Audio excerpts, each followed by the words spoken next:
Hi there, welcome back to the CISSP Twister of the Day number 133. I hope you are enjoying this entire series, and as you know, my name is Manoj Sharma and I have been training for CISSP for a long period of time. I have been training more than 3000 security professionals by now, and today's Twister of the Day I have taken from CISSP objective number 4.3.2, which focus on remote access, right? Remote access is where you, for example, during COVID, people have switch over to their homes and they are connecting from their home. Sometime even for administrative activity as well, you need to log into a particular jump server which is placed on your private network, and from there on you actually take on other servers to do the maintenance. So these are the kind of stuff, right, which comes in remote access. Let's practice one questions related to the same.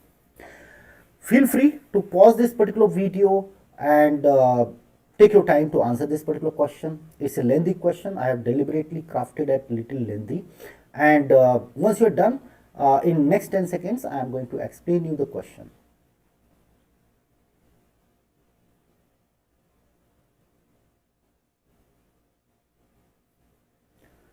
I hope by now you might have already answered this particular question, or you might have identified.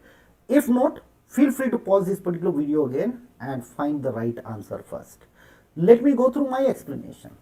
You are the network security manager for a multinational corporation. So this particular question is on network security. Okay.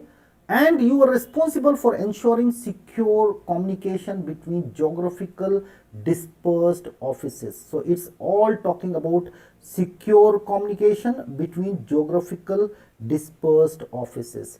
That means this is talking more about data in transit. Okay.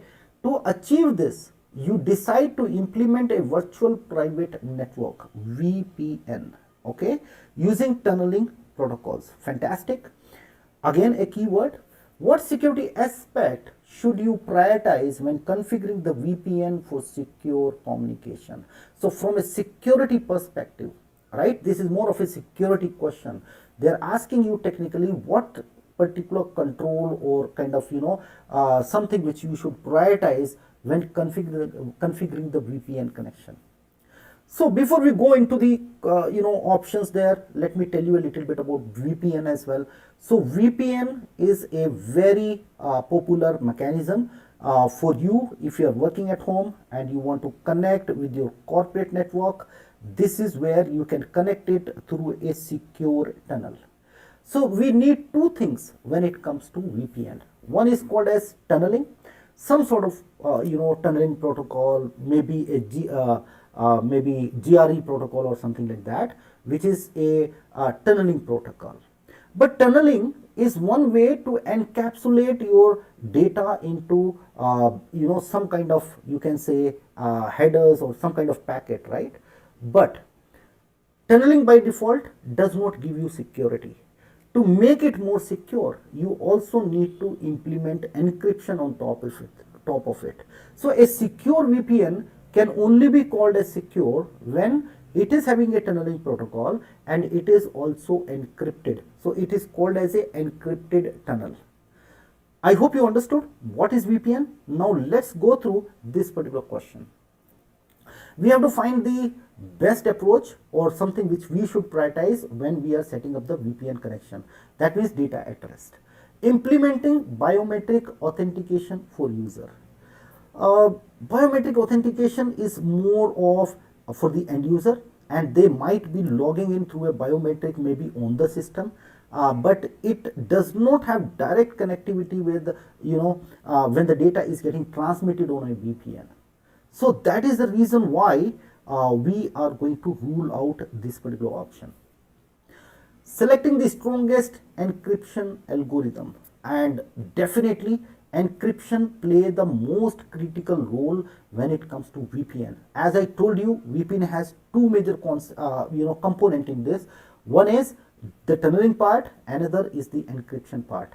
So definitely encryption is one of the key component, but we cannot answer this right now. We still have to go through other two options as well if we find a better one, but we will mark it like this now. Let's go to the option number 3, which says increasing the bandwidth of the network link. Increasing the bandwidth will definitely help in terms of performance, but that may not have a direct connectivity with kind of security out there. The bandwidth does not have a direct impact on security. So I think this is something which has to be ruled out. Let's go to the last option, which says deploying intrusion detection system. Great solution again, but intrusion detection system is normally implemented on your network, not only for VPN connections, right? It is generally put on the network to take care of all different type of traffic, because we need a deep content inspection to identify any kind of you can say any kind of deviations from the security or any kind of violations out there, right? That is the purpose of implementing IDS. But definitely IDS is not directly impacting the security of the VPN. You are going to think more about the configuration of the VPN. That is where encryption will play the most important part. So as per the options here, in this particular case, considering the options, setting the strongest encryption algorithm is the best answer for this particular question. I hope you like this particular explanation, and if you want more of them, we keep practicing a lot of questions, right, for my candidates. Do consider subscribing to my channel and visit cybernous.com.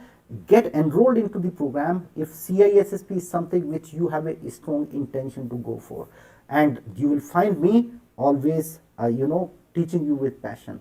With that, thank you very much, and I will see you in another video tomorrow.